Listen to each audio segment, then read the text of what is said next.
So I've went over videos discussing how to set up a Sandflail before, but because they're, you know, scattered throughout the timeline, I'd rather just make something to summarize it all up, different ways that I use it. You can get creative and do anything with this, but just so there's like a quick go-to thing, I'll put it in the highlight so there's a Sandflail setup.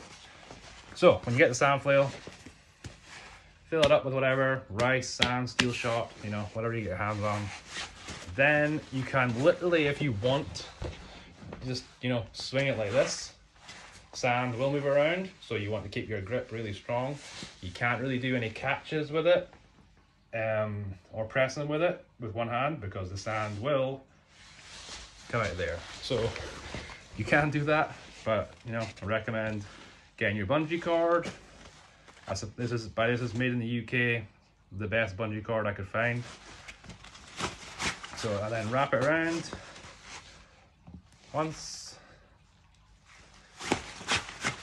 twice, 3 times. Now you can do it. I normally do it 3 or 4 times, but if I'm going to be doing any goblet upside down catches or throwing it around crazy, I will wrap it a 4th time, just so the sand is. And what I do is I don't stretch the bands way out or the bungee cord way out. I stretch it a little bit and then pull the material through. It just keeps the longevity of the bungee cord, even though this is industrial strength and the bands are industrial strength. They are still small, just to keep it, you know, the aesthetic that I want. So the idea is you open the band slightly and then pull the material through, just, you know, keeps these going long, because eventually these will snap if you're constantly stretching them to their max. So anyway, so we have this. Again, you can just swing it like this, throw it around, but I then usually will go up here and band wrapped around twice on the end. The rubber band sticks really well to this material, so it's not going to come off. That closes the bag, but also creates a pummel, so that when you're doing mace swinging, your hand can sit there and it's not going to fly out your hand if you lose your grip or anything.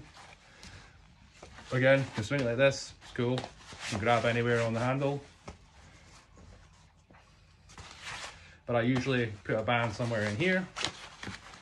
If I know if I'm going to be using the different parts of the handle, I'll put the band somewhere where it's not going to interfere with my grip. Again, just open the band slightly, pull the material through. Just 2 wraps is enough for this, and then you get swinging. You've got a mace style handle. Now, a lot of people have been asking me about how I shorten it, like if I'm doing kettlebell style stuff or the short club stuff, and it's really simple. So essentially, I'll open the bag up, and then I will fold it inside itself like this, like the opposite of rolling up a trouser leg, if you do that. Right, and then if I want it, I could just tie it there like that, wrap the band around twice. So now I have a shorter mace club style thing, and because they fold in here, it gives you a really big extra thick grip, or a pummel for you to do any, like if you're doing long sets with this thing, sometimes having this extra pummel where that fold has went down really helps. And obviously just hold it like that and you've now got pretty much double the thickness of grip, or grip strength. For all like the BJJ practitioners out there, you know, that's a good side grip. But as you've probably seen in my videos, I do like to do like the kettlebell style stuff, so I want to get rid of this handle out of the way. So as it's folded down, I will then push it down. I'll hold the outside of the Sandflail and push this down as far as I reasonably can. Try to keep it even-ish at the top here. So how far are we down?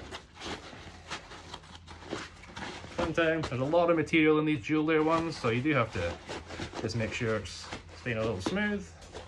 That seems fine. So I've got it to there. Then what I'll do is I'll fold it down again. just like an inch or two, like that. Now you've got a lot of material sitting there, and then we'll fold that in, creates that sort of conical shape. Now with here, if the larger the Sandflail, the less you're gonna have to wrap this band. Like this one, 9-inch Sandflail, I could get it round twice just to secure it. The 10 and 11-inch Sandflails, I normally would just put the band on once, because again, it sticks to the material really well, and it's not gonna go anywhere. And now I have this sort of really short club / kettlebell style movements. And that works really well for the cleans, presses. I like these underhand things. Now, I normally hold it in here for kettlebell style movements, just so that, and I grip it quite tight, just so that when it flips over, it lands in the rack position really nicely. But when you're swinging it and catching it, which you also see in my sort of hybrid club kettlebell style workouts, it gives you the option of grabbing it here where the grip is, you know, thinner, or here where this is like a pretty monstrous grip. Let's see if we can do a mill from here.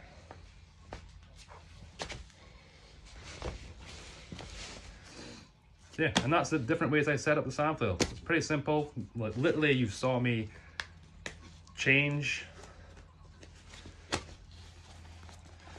the grips, you know, from kettlebell style to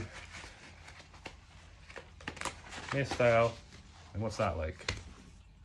A couple seconds, 5 seconds. So yeah, how to set up your Sandflail. But get creative and do what you want, because that's why I made it.